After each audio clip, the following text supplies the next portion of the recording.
Kim, pera. Gusto mo ba ng pera? Sino ba nga ayaw dyan, Nico?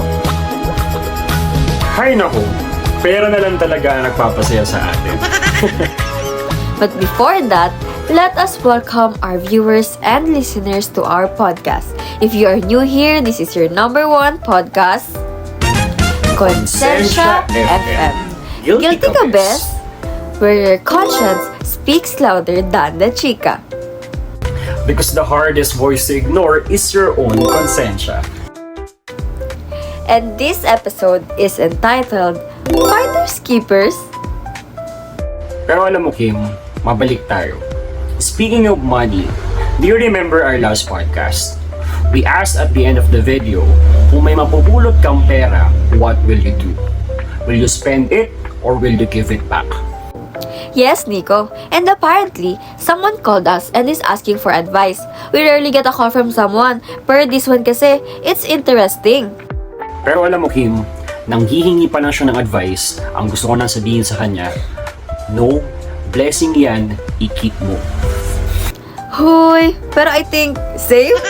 Well, kidding aside, our goal here today is to learn and help our guests to make a decision. And I hope, at least ako, ewan ko lang sa'yo, Nico, that this podcast will help our guests. Kim, believe it or not, gusto ko rin siyang matulungan. So, wala nang paligoy-ligoy. Let us all welcome our guest for today, George. Hello, George! Welcome to our podcast. We're happy to have you today. Everyone, George is the one who called us about what would you do if you saw a lost wallet? Would you give it back or not? And I bet you're experiencing this situation right now, George. Hello, Nico and Kim. Thank you for your warm invitation and thank you for your warm welcome. And you're right, Nico. I'm experiencing it right now and I honestly don't know what should I follow or what should I do. Okay, we get you. Pero, hindi ba obvious ang dapat mong gawin kung nandito ka sa ganitong sitwasyon? I agree with you, Kim, but let's try to assess the situation. Let us all see why George is having a hard time making a decision. So, George, can you tell us what really happened and what's stopping you from making a decision? You know, at first, I really thought keeping the wallet was okay. Akala ko okay lang na akin na lang yung wallet. Sinabi ko sa sarili ko na wala nang makakalam, tsaka mas kailangan ko yun. Pero, alam niyo Kim, habang iniisip ko, parang iba yung pakiramdam ko. Mabigat, sobrang bigat. Parang kahit makatulog ako ng busog, magigising pa rin akong may kulang. Ako, ginagawa ko lahat para makatulong. Nag-tutor, nagbubuhat sa palengke, at kung ano pa. Lahat na yata ng pwedeng racket pinasok ko na eh. Pero kahit ano talagang kahid ko sa buhay, hindi pa rin talaga sapat. Isang gabi, pauwi ako galing trabaho. Nang bigla kong napansin na may wallet sa daan. Pagbukas ko, sobrang daming pera. Sapat na sana para sa tuition, pagkain, at gamot ni mama. I didn't know what to do. There was no ID, no contact number. Walang kahit ano. For a second, I thought maybe, just maybe, it was a sign from above. Maybe this was my chance. Ang hirap. Sobrang hirap. Alam kong kung kunin ko to, makakatulong ako ng sobra-sobra sa pamilya ko. Pero alam ko namang hindi akin to eh. Hindi ko alam kung anong dapat gawin.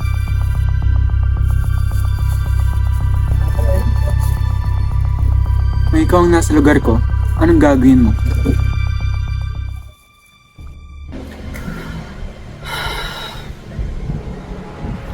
Grabe Kim, na-feel ko yung kwento ni George. Na para bang pang MMK, na pang KMJS, na pang Jollibee all-in-one. Oo nga, pero alam mo, Nico, this kind of dilemma, hindi lang basta tungkol sa pera. This is something that philosophers love to talk about. Exactly. Kaya naman, to figure out what's ethically right, we invited a very special guest today. Hindi lang siya basta philosopher. She's like the Doctor Strange of ethics. Yung tipong kayang magbukas ng multiverse of moral questions. Or, better yet, siya yung marites of morality. Kasi lahat ng ethical chika, alam niya at kaya niyang ichika. Ladies and gentlemen, let's all welcome ang babae kayang i-define ang tama at mali ng may kasamang kape at logic. Dr. Lara! What an energetic and extensive introduction, Nico and Kim. I am truly flattered. What an honor it is to be invited and be a part of your podcast. Grabe, Doktora! It is our honor to have you here. Right, Nico? Parang nag-level up tayo. But kidding aside, I also want to greet George. Hello, George. Good day po, Doc Lara. Good day. Before thoroughly looking at your situation, I want to clarify that I am not a Dr. Strange of Ethics. I am a Doctor of Philosophy. Ay, sorry po, Doc. Narinig pala tayo, Nico. Yes, I've heard everything, as well as the situation of George. There are specific ethical theories that may govern your choices. But with your story, two ethical theories are aligned with your dilemma: ethical egoism and virtue ethics. Ano po ba yung pinagkaiba ng ethical egoism? At ng virtue ethics, Ethical egoism is all about acting for your own self-interest. In this perspective, your choice should be to keep the money, alleviate the sufferings of your family, prioritize your own survival, and provide immediate benefits for your long-term interests. But let's not further discuss ethical egoism, because as you conveyed your story earlier, you said that there's something that is stopping you. Alright, George? Tama po, meron po talaga. That is your integrity, which is a specific virtue in virtue ethics. Dok, ayun po ba yung kapag lumabas yung teacher nyo habang nag-i-exam kayo, pero hindi ka pa rin humihingi ng sagot sa katabi mo kasi parang may pumipigil sa'yo? Yes, Nico, that is a good exemplification because integrity involves being honest, having consistent moral principles, and doing the right thing, even when it's inconvenient or when no one is watching. Let's apply it to your situation, George. So you found a wallet with no identifying information, and there is no clear way to return it directly to the owner. If you apply virtue ethics and is guided by your integrity, you would not keep the wallet. Even though there's no one to hold you accountable, your character obliges you to act rightly. Instead, you might turn it to the police or to a local lost and found. This ethical theory is about being the kind of person who respects others and acts with moral consistency. I know that you came to Nico and Kim to fully assess your situation, but after this podcast, you are the only one who is responsible for your own actions. So even if Nico and Kim states that you should keep the wallet or you should return the wallet, the final decision will always be yours. So if I were to answer your moral dilemma, my answer would be the question you asked a while ago. What will you do? Maybe it's not about what I can get from this situation, but it's about who I am when no one's looking, diba?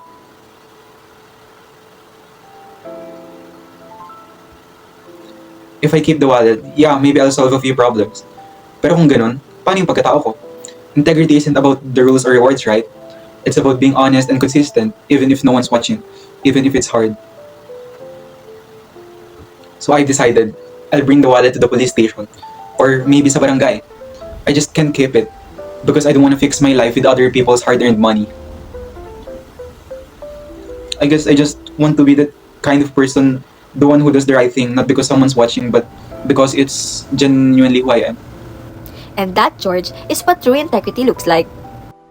Grabe, may moral enlightenment tayo ngayon mga kakonsensya. Si George ang virtue keeper. You made the right choice, George. Integrity isn't about perfection. It's about choosing goodness when no one's watching. That's what virtue ethics is all about. Being the kind of person whose actions come from a deeply rooted sense of righteousness. I'm so proud of you, George. Yeah, I think that's the kind of person I want to be. Ayan na, moral growth unlock! Sometimes, doing the right thing doesn't need to be a big, dramatic act. Minsan, it's the small choices, like George's decision to return the wallet. Exactly. Every choice shapes our character. Hindi lang siya tungkol sa kung alin ang tama o mali, but about who we're becoming each time we choose what's right. So, when you're faced with a tough decision, tanungin mo sarili mo, what kind of person do I want to be? Kasi, in the end, ang tunay na virtue, hindi lang ginagawa, pinipili.